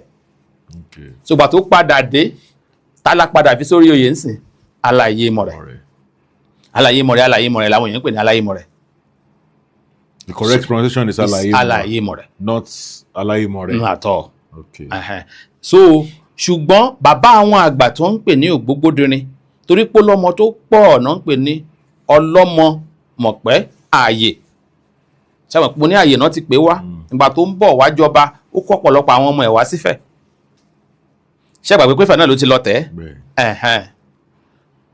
So ìgbà tí Ọ̀rànmíyàn wá wàjà ní Ifẹ̀ wọ́n wá pe Aláyémọrẹ̀ padà láti ìgbólé ayé pé kó wá jọba kó wá padà sórí ipò ẹ̀. Ṣé mọ̀ kó máa ní láti fi orí ìtẹ́lẹ̀ ní ìgbólé ayé wá padà sífẹ̀. Ẹni tó wá jẹ́ ẹni tó sún fún tẹ́lẹ̀ òun sún padà sí àlàyé ẹ̀ bẹ́ẹ̀ kò pẹ́ tó ń wàjà. Pàtó wá wàjà tán wọ́n wá lọ sọ fún Èjìgímògún Ọọ̀ni Ifẹ̀ pé àwẹ̀ ti bí ti wàjà o. Ó wá lóun dàkú burúkú máa lọ. Gbogbo tán bá ṣe òun faramọ́ bẹ́ẹ̀ létà ohun tí wọ́n máa ṣe òun á jẹ́ kán gbọ́. Báwọn yẹn ṣe délé àwọn mú ọmọ ẹni tí ó wàjà wọ́n fi sí orí oyè which is called ẹrù ṣoko jẹjẹ. Ẹrù ṣoko jẹjẹ. Wọ́n fi sórí oyè. Òun ló wá padà ibi tóun ti jọba nǹkan kan tó wá padà lọ sọ fún wọn ní Ifẹ̀ pé àwọn ti jọba òṣègbà ẹ̀ṣàwò ní Aláyémọrẹ̀ wá sẹ́ndì àwọn èèyàn wá wípé tó bá di bàbá yìí òun á sẹ́ndì ọmọ òun ọkùnrin wá òun nìkan fi sórí oyè. Ṣé mọ̀ pé ó ti di ìjàngbọ̀n ti ń dé nìyẹn àwọn ti jọba already wọ́n láwọn ti gbọ́. Bàtó ń lọ tán wọ́n á pẹ̀rẹ̀ àwọn jókòó pẹ̀. Dídé Ọlọ́fin ló sọ pé ọmọ òun lòun á fi ránṣẹ́. Àwa sì ti jọba. Ṣáwà sọ fún Ọlọ́fin àti gbogbo Ifẹ̀ pé níṣẹ̀dẹ̀ kó dìjàngbọ̀n ẹja àwa nǹkan mi ṣe. Ìdí nìyẹn tí gbogbo wọn èèyàn ọba wọn wá ní dàkúbúrú ẹ̀yà káwọn dàlù sí méjì òun á kó ààfò òun á sún síwájú ẹ̀yin tó kùn ẹ dúró ìgbà tí tọ̀hún yẹn bá dé àdẹ̀rẹ̀ èèyàn bá gbogbo òlú ńláńláyò ibi tí ọba àwọn bá ti lọ làwọn ń lọ. So bí wọ́n ṣe abandon ìgbólé ayé nìyẹn. But why they were going àwọn ọmọdé àtàwọn arúgbó wọ́n rìn débì kan ó rẹ̀ wọ́n wọn ò lè lọ mọ́ wọ́n wá lókè kí wọ́n dúró wọ́n wá mú kan náà àwọn olóyè wọn nígbà yẹn lọ́hùn wọ́n ń pè ní Ọ̀yísìnkìn wọ́n ní kó dúró tì wọ́n àtàwọn jagunjagun dẹ̀ àwọn á lọ ibikíbi táwọn bá ti wá rí àyè táwọn dúró sí àwọn máa padà wá kó wọn so wọ́n bá lọ. Ìtàn sọ pé 17 days after àwọn tó ń sẹ́ndì bọ̀ láti Ifẹ̀ wá pẹ̀lú ọmọ tó fẹ́ jọba so wọ́n wá dé ọ̀dọ̀ ẹnìkan tó ń pè ní Aláhùn nítòsí ibi tí àwọn tó rẹ̀ yẹn dúró sí ni àwọn yẹn ló wá sọ fún wọn wípé lára àwọn fámílì wọn tí wọ́n ti kọjá àwọn tí wọ́n ti kúrò nílùú bet tó bá rìn sàlẹ̀ á rí àwọn fámílì wọn díẹ̀ tó kún bẹ́ẹ̀ tí wọ́n wá bá wọn bẹ́ẹ̀ làwọn wá ní àwọn ti kúrò nígbà tó ń sọ pé ẹ̀yin lẹ máa wá jọba àwọn sì ti jọba àwọn ò dẹ̀ fẹ́ bá yín fa wàhálà so ìlú nìyẹn kò dẹ̀ séèyàn ń lù mọ́ ìdí tí àwọn àgbààgbà yẹn wọn ò lè padà sífẹ̀ wọ́n wá sọ fún àwọn tó ń dúró pé n táwọn àṣeré ibi tá a wà yìí náà pẹ̀lú ibi tẹ́ ẹ wà yìí ẹ jẹ́ àṣẹ nílùú ṣe mọ̀ pé wọ́n ti abandon ìgbólé àwọn tó ń bọ̀ láti Ifẹ̀ dé wọ́n dé sí ibi tí àwọn tí ó rẹ̀ tán dúró sí wọn ò lè padà sífẹ̀ mọ́ wọ́n join àwọn yẹn wọ́n wá bá àwọn tí wọ́n wà lókè tó ń pè ní àhún wọ́n bá wọn sọ̀rọ̀ and the other 2 communities ẹ ṣe jẹ́ ká parapọ̀ ká fọ́ọ̀mù new government wọ́n ṣe parapọ̀ nìyẹn ṣé gbàgbé pé àwọn èèyàn tí wọ́n dúró yẹn tó rẹ̀ yẹn ṣe mọ̀ pé ààyè ni wọ́n ìgbólé ààyè náà ti ń bọ̀ they were ààyè people ẹni tó wá náà bàbá ẹ̀ lọ́ba wọn tí ó jẹ tó padà sífẹ̀ tó ń pè ní alààyè ṣé ẹ ti ń so mọ́ra wọn so ọmọ tó mú wá nísìn wọ́n wá fi ṣe olórí wọ́n wá padà pé ibẹ̀ yẹn náà ní ààyè so ààyè di méjì so that means pé the old one wọn lọ́bẹ̀ because it was abandoned gbogbo everything tó dẹ̀ wà ń bẹ̀ làwọn tó ń lọ ti kó wọ́n wá ní okay ẹ jẹ́ ká dúró ń bì náà kán lọ gbé òrìṣà àwọn wá tó ń pè lóríṣà ẹlẹ́fọ̀n náà wá sọ wípé wọ́n ti gbé lọ àwọn tó ń lọ yẹn náà ti gbé lọ so tó bá jẹ́ bẹ́ẹ̀ ṣùgbọ́n akọ ẹ̀ náà gbé o àbùbọ̀ ẹ̀ sì wà ń bí wọ́n ní táwọn bá padà wá àwọn wá gbé so wọ́n wá gbé òrìṣà yẹn tó ń pè ní ẹ̀fọ̀n òun ni wọ́n wá fi sí central palace níbi tí wọ́n fi ọba yẹn jẹ sí so òrìṣà Ifọ̀n yẹn ẹ̀fọ̀n jàre ẹ̀fọ̀n simply means prosperity prosperity ìyẹn kéèyàn sọ pé èèyàn ní ìfọ̀n wọ́n ní onífọ̀n lẹ́ẹ̀kan so prosperity ni and longevity kan méjèèjì yẹn ló wà pẹ̀lú òrìṣà yìí so bí wọ́n ṣe ń bẹ̀rẹ̀ sí ní pè níbi tí ẹ̀fọ̀n kejì wà òrìṣà yẹn tó ń pè ní ẹ̀fọ̀n ibi tó wà so ààyè ẹ̀fọ̀n so ẹni tó wà níbẹ̀ wọ́n wá ń pè ní ẹlẹ́fọ̀n ṣùgbọ́n torí pé ó ti jẹ́ alààyè tẹ́tẹ́lẹ̀ rí wọ́n máa tún pè ní alààyè la ṣe rí alààyè ẹ̀fọ̀n ṣùgbọ́n ṣe rántí pé majority ìlú ti move ibi tí wọ́n wá lọ lọ́hùn nígbà tí wọ́n dé àsìkò ibi tí wọ́n máa dúró sí wọ́n wá mú ilẹ̀ ṣe mọ̀ pé wọ́n shift ni they move the city from ìgbólé ààyè wọ́n wá shift ẹ̀ wá sí ìpólé tẹ́ bá ti gbọ́ tí Yorùbá sọ pé ìpó ilé that is duplication from Igbo which will be original settlement ibi tí wọ́n bá change sí wọ́n á pè ní ìpó that is pé ibi táwọn ṣe àti pó sí táwọn pó sí àbí papò wọn dà sí ẹ̀zálẹ̀ wọ́n sọ pé ìpólé wọ́n wá pè yẹn ní ìpó ilé àwọn ààyè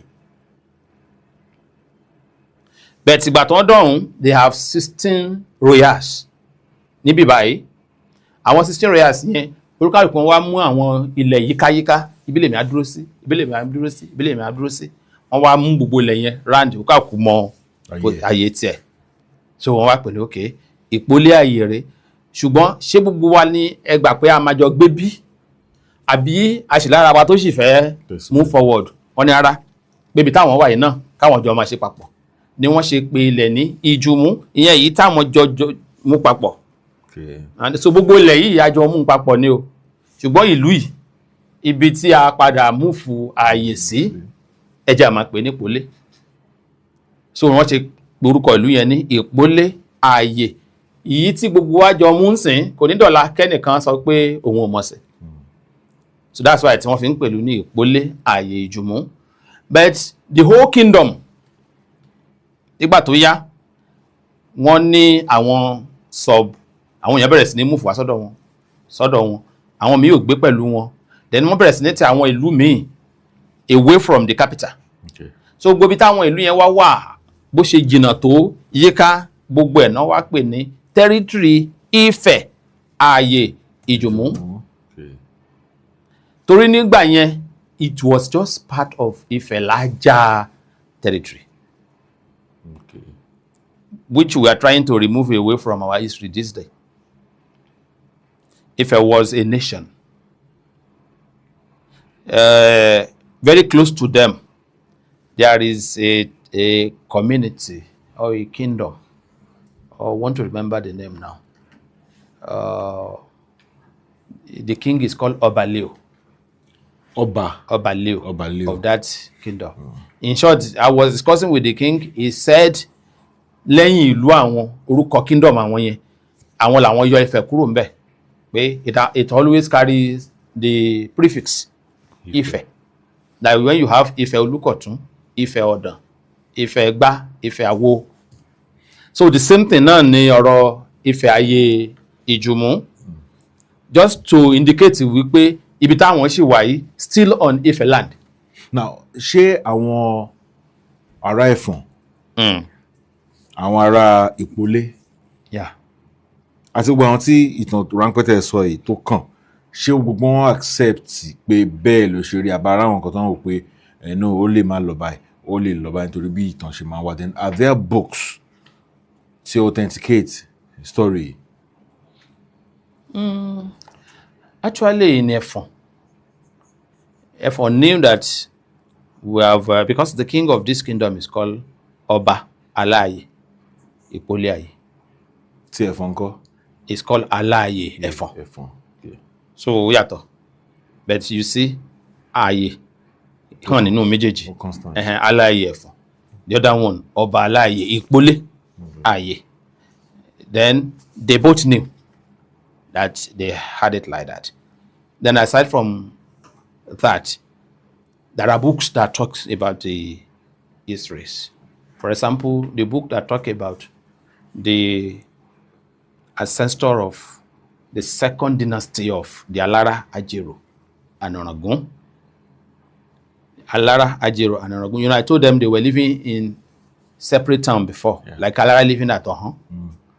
But there was a time Alara, an existing Alara, married the daughter of this king of this Ìpólé. Okay. Very beautiful lady. She bore a son for Alara. Then the same woman married Ajero. She bore a son for Ajero. And she married Onagun. The same. And you know, they live like this, not far from each other. But ayé ọlọ́ba ń gbà yín. Ó bá ti bí kan, mi ò fẹ́ lè mọ́. And bàbá wọn jẹ́ powerful king. The king of this Ayé was then very powerful. So ẹni tó máa bá jà, because ìtàn sọ wípé a rí lára ọ̀pọ̀lọpọ̀ àwọn tí wọ́n jẹ́ ọlọ́jà or the king around tó máa mú royalty wá fún this Aláyè. So ọmọ kọ̀ọ̀kan tí ìyá yẹn wá bí fún ọba Alára, Ajero àti Ọ̀ràngún, they all became Alára, Ajero and Ọ̀ràngún. Àwọn náà wá change location kúrò ní ibi tó ń gbé tẹ́lẹ̀. Okay. Ìyá wọn sọ fún kó tó kú pé tẹ́ ẹ bá kúrò ńbẹ̀ àwọn èèyàn á pa yín tàn lọ́jọ́ iwájú. Move from there. That's why tí Ọ̀ràngún fi move from Ìyàrá tó wá tẹ Ìlá. Tí Ajero move from Lókìnà wá síbi tí wọ́n ń pè ní Ìjẹ̀rò ńsìn. Then Alára move from Ọ̀hán wá síbi tí wọ́n ń pè lára Mọ̀kọ́ ńsìn, so that wọ́n wá síbi tó jẹ́ àwọn ni wọ́n padà wá establish ẹ̀. Kì í ṣe àwọn existing town tó jẹ́ pé torí wípé Ọ̀rúnmìlà bàbá wọn ìyẹn bàbá Alára, Ajero tó máa ń gbabẹ̀ kọjá dúró tẹ́lẹ̀ rí táwọn ọmọ wá kúrò nífẹ̀ tí wọ́n wá sọra wọn dolórí mọ́ àwọn yẹn lọ́wọ́ wọ́n sọ pé ẹ fi wọ́n lẹ̀ ẹ lọ wá plain land tí ìyá yẹn tó jẹ́ ọmọ ọba aláàyè yìí òun ló suggest ẹ̀ fáwọn ọmọ wọn. That's why tó jẹ́ pé ìgbà tó kú nígbà tó wọ́n máa sin each of these àwọn mẹ́tẹ̀ẹ̀ta ni wọ́n provide èèyàn mẹ́wàá láti ìlú wọn, láti Ìlá, láti Arámọkọ, láti Ìjẹ̀rò. Wọ́n wá síbi tí wọ́n sin ẹni tí wọ́n ń pè ní ìyá wọn yìí sí, wọ́n ń pè ní Ọmọtinúwẹ̀. Wọ́n sin sí, wọn ò dẹ̀ padà, wọ́n láti stay around till today. Wọ́n sì wà ní ìlú kan tí wọ́n ń pè ní Ìpòtì. Ìpòtì Èkìtì. Yes. Àwọn mẹ́wàá yẹn. So ibẹ̀ làwọn wá ń gbé. Ibẹ̀ náà ń gbé. So it became. Ṣáwọn náà fọ́n bẹ̀. No. Ìpòtì ti wà tẹ́lẹ̀. No. Ìpòtì wasn't there before. Okay. They came there earlier before Ìpòtì. Okay. So it was a place ibi tí wọ́n sin ẹni yẹn kó má jẹ́ inú igbó. Wọ́n ní káwọn yẹn wá, àwọn yẹn náà wá dúró around. Okay. Ṣé mọ̀ pé ìyá yẹn jẹ́ ọlọ́rọ̀ tẹ́ ló ṣiṣẹ́ kí wọ́n wò pé àbí whatever láyé àtijọ́. So wọ́n ṣàdẹ́fà ẹ̀. Òun ló mú kí àwọn mẹ́wẹ̀ẹ̀wá 30 kọ́ máa wá gbé bẹ́ẹ̀. So àwọn mẹ́wẹ̀ẹ̀wá yẹn nísìsiyìí ti wá jẹ́ part of the ruling system of the town called Ìpòtì. But ìlú yìí tá a wá ń pè ní Ìpolé Ayé nígbà yẹn, like I told you, war destroyed it in 1845 by the Ìbàdàn and the Ọ̀tún. So they now moved to join a particular town called Ọ̀wà and Ìdọ̀fin. Then later, the town of Ìpòtì. So 4 of them came together and they formed the town called Ìpòtì. Each of them stand on its own. The Ìdọ̀fin join with Ìpòtì stand as one. Then Ọ̀wà stand. Then Èjìyàn. That's why when you see the Ọba Aláyè of Ìpolé Ayé, now the name is Ọba Aláyè Èjìyàn Èkìtì, because he lived in the section of the area called Èjìyàn of Ìpòtì. But now they've moved from that section back to their ancestral land, where they call Ife Ayé Ijumu. But as for the books, we have History of Ekiti by Mesa Ogutuyi. I think Baba wrote that in 1939. And he explained this in detail about the ancient towns of Ekiti, like Esun, like Aye, like he mentioned much. Then if you want to read much about this, there is a book written by Baba Atolagbe of Ọ̀tún Ekiti. He gave the vivid example of what happened to Ìpolé Ayé, how it was scattered. Then the role tí àwọn táwọn jẹ́ Ọ̀tún táwọn play in making that a reality. Mo ní one very important question. Okay.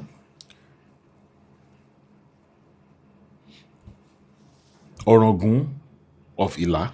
Yeah. Wọ́n lára àwọn tẹ́ sọ pé mẹ́ta pé. Exactly. Lẹ́ni gómìnà ni wọ́n. Exactly. Lára àwọn tí wọ́n máa ń pè ní ẹ̀gbọ́n Ọ̀rànmíyàn ní Ọ̀ràngún wà. Ọ̀ràngún onísàbẹ̀ onípópó àti bẹ́ẹ̀ bẹ́ẹ̀ lọ fẹ́ wọ́n máa sọ pé wọ́n Odùduwà ni wọ́n. Bọ̀ pẹ̀lú àwọn àlàyé tẹ́ ṣe yìí sìn, ó tún ti tako pé Ọ̀ràngún jẹ́ direct ẹ̀gbọ́n fún Ọ̀rànmíyàn. Kò tako. Ẹ bá mi ṣàlàyé rẹ̀ la. Last time tá à ń sọ̀rọ̀ mo sọ̀rọ̀ nípa Odùduwà marrying a woman called Anasin. Then Anasin giving birth to a woman called Adétìnrìn. Then I said Adétìnrìn married Ọ̀ràngún, son of Ọ̀rúnmìlà. Okay. And the Fágbàyílà of Fágbàmílà was a son that marriage produces. Okay. And the Fágbàyílà became the first Ọ̀ràngún of Ìláyàrá. Now, it's like this. It was Odùduwà, wife, that gave birth to the mother of Ọ̀ràngún. So that means the mother of Ọ̀ràngún was Odùduwà's daughter, direct, not grandchild. Odùduwà son àbí daughter. Ọmọ Odùduwà. Yeah, lóbìnrin. Ló bí Ọ̀ràngún. Ló bí Ọ̀ràngún, direct. Grandchild Odùduwà ni Ọ̀ràngún. Grandchild ni exactly. Ni Ọ̀ràngún. But if you are to go by the rights of that daughter, is a child. Torí ọmọbìnrin yẹn ni wọ́n fún ní right of rulership. Being this daughter of the king, òun ló ní right of rulership. So ọmọbìnrin yẹn fún rẹ̀ Ọ̀ràngún ni. So obìnrin tá à ń sọ yìí, àwọn ọmọ mi wo ló bí tán tẹ̀lódó? Wọ́n pọ̀. Lẹ́kìtì yẹn ṣàkóso ni wọ́n bí mẹ́ta, so ó mi pé mẹ́wàá wá láti Ọ̀ràngún, mẹ́wàá wá láti. No, you are putting it together. Okay. This woman we are talking about was not daughter of Odùduwà. This daughter of Ọba Aláàyè Ìpólé Ayè was the mother of Ọ̀ràngún, Alára, and Ajero. But you have to understand one thing. I am not talking about the first Alára, the first Ọ̀ràngún, or the first Ajero. Okay. These people, this kingship have been. Okay. So ló fi jẹ́ pé ọmọbìnrin yìí lọ fẹ́ existing Alára tó bí ọmọ fún, existing Ajero, existing Ọ̀ràngún. Okay. Not the first. Not the first. Okay. But those first are in the line of the question you are asking of. Okay. So àwọn yẹn máa wá jẹ́ ẹ̀gbọ́n in the sense pé ọmọ ní line ni Ọ̀rànmíyàn jẹ́. If Ọ̀rànmíyàn should be the son of Ògún, and Ògún is the son of Odùduwà. So it could be that line. Then don't forget pé wọ́n ti bí àwọn ọmọ míì tí wọ́n jẹ́ from the royal wife by Odùduwà. You know, last time I mentioned Oníkòyí, Ajero, Àrẹ̀sà, and Olúgbọ́n that were given birth to by a consort at Igbowara for the king Odùduwà. But by a consort, not the Olórí. So that's why tó jẹ́ pé ìgbà tó lòdùmá wá bímọ ìyẹn Olókun, she gave birth to 6 children, one male. And historians now think that one male was Ògún. Then Ògún now gave birth to Ọ̀rànmíyàn. What if that one male náà ni ó jẹ́ kan bí? Mo ń béèrè question kan, mo ní pé èèyàn ò lè fẹ́ bímọ bó ṣe bí kó wá sọ pé mo sọ ọmọ ìní ọ̀kan bí nígbà tí ṣe pé ó mọ̀ pé ẹ̀yọ̀kan ló máa bí. So tó bá jẹ́ pé alias ní ńkọ́, nígbà tó yẹ pé alias gan ni Ògún yẹn fúnra ẹ̀. I have told you severally that I have never come across Ọ̀kànbí's compound at Ife. Torí pé alias ni. Aside from that, there are the majority of the name you had is also alias. Even though Odùduwà itself is alias. Even Ọbàtálá is alias. Tẹ̀tẹ̀. So we talk about Odùduwà as Ọlọ́fin Ọ̀tẹ̀tẹ̀. Then Lérè Ọlá. Ọlọ́fin Ọ̀tẹ̀tẹ̀, Lérè Ọlá. So that is a name, but alias Odùduwà. Now you see, the name of Ọ̀ràngún is Fagbayila. Then alias Ọ̀ràngún. That's the first Ọ̀ràngún. It's the first Ọ̀ràngún, because it was Ọ̀rúnmìlà that gave birth to that one and named him Ọ̀rànmígún. There may be other names tó fún, but Fagbayila ni o combination that Ọ̀ràngún of Ọ̀rúnmìlà and that Adétìrín of Odùduwà all together. So the two royalty now produces Ọ̀ràngún of Ìláyàrá, which is Fagbayila. So by the virtue of obìnrin tó Odùduwà bí, then he became the first Ọ̀ràngún. And older now, because the daughter Adétìrín was far older than the rest people. So ìyá wọn ọ̀tọ̀ọ̀tọ̀, kì í ṣe ìyá kan ló bí gbogbo wọn. Ṣe mọ̀ pé àwọn ẹnìkan ni wọ́n pè ní Mọ̀nìdẹ́nsìn tó bí àwọn Olówu, another woman. Mo ti mention Anọ́sìnsìn, another woman. So kí ni Mọ̀nìdẹ́ bí? Ìyàn Adé, obìnrin lòun náà. So majority àwọn ọmọ tá a pè ní ọmọ Odùduwà ń sìn were from female line. Bẹ́ẹ̀ torí pé bàbá wọn ni emperor. No. I wanted to say bàbá wọn ni the king. That is the supreme king, or let me say paramount king. So in that case, position paramountcy yẹn náà làwọn ọmọ ń gbé káàkiri. Tí bàbá wọn tó yẹn náà jẹ́ royalty, but lesser, they will not talk much of that. Okay. But both way ni gbogbo wọn jẹ́ royalty, both paternally and maternally. They were all royalty. But it should be clear that we're talking about Omotinuwe Yeye Aratakale of Ìpolé Ayé Ìjùmú that gave birth. She married Alara Ajero Anaragun, and she gave birth to 3 different children. And gbogbo àwọn mẹ́ta iná wá padà jẹ́ ọba ní Aramoko, Ìjẹ̀rò àti Ìlá. But they established their own town, moved away from their existing one. Ẹ ti ṣe dé Òkèlá rí nípa Òkèlá Ọ̀ràngún ní ìlú ọba Adédọ̀kun Abọ́lárin. Not much. Okay. Not much. Àkúrẹ́ ńkọ́? Well, I did. Ẹ ti ṣe débẹ̀. A lè contain yẹn lénìí. I did. Tí ayé bá tó wà lọ́jọ́ wájú. There is something tí mo fẹ́ hard nípa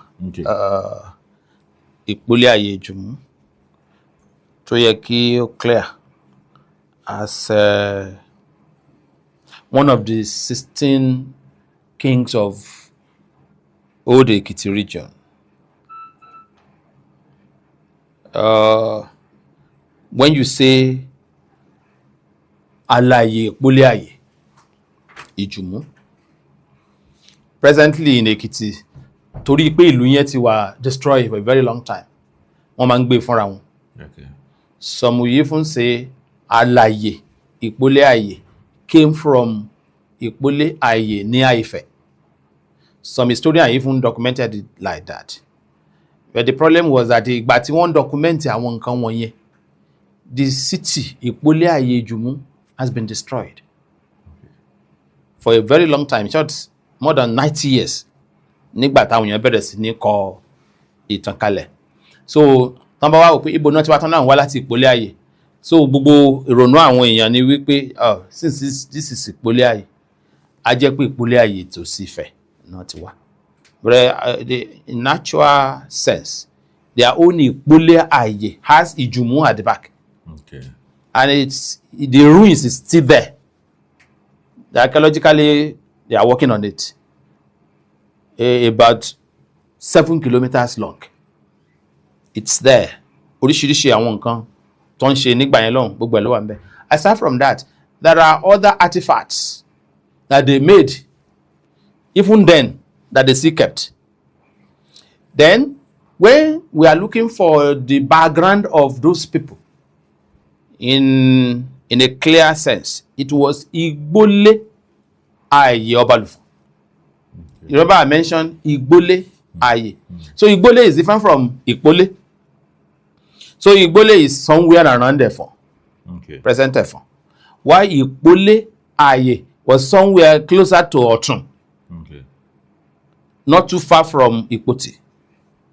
So in that forest, as if you are going to the town called Ayétòrò Èkìtì, anything to the left after Ìpotì belongs to the Ìpolé Ayé until you reach the boundary of Ọ̀tún, Ìlógbò, and so on and so forth. All those areas to the left were the original Ìpolé Ifẹ̀ Ayé Ìjùmú of the capital Ìpolé Ayé Ìjùmú, that the king was called Ọba Aláàyè of Ìpolé Ayé Ìjùmú, now known as Ọba Aláàyè Ẹ̀jìyàn Èkìtì, near the town of Ìpotì, as we speak.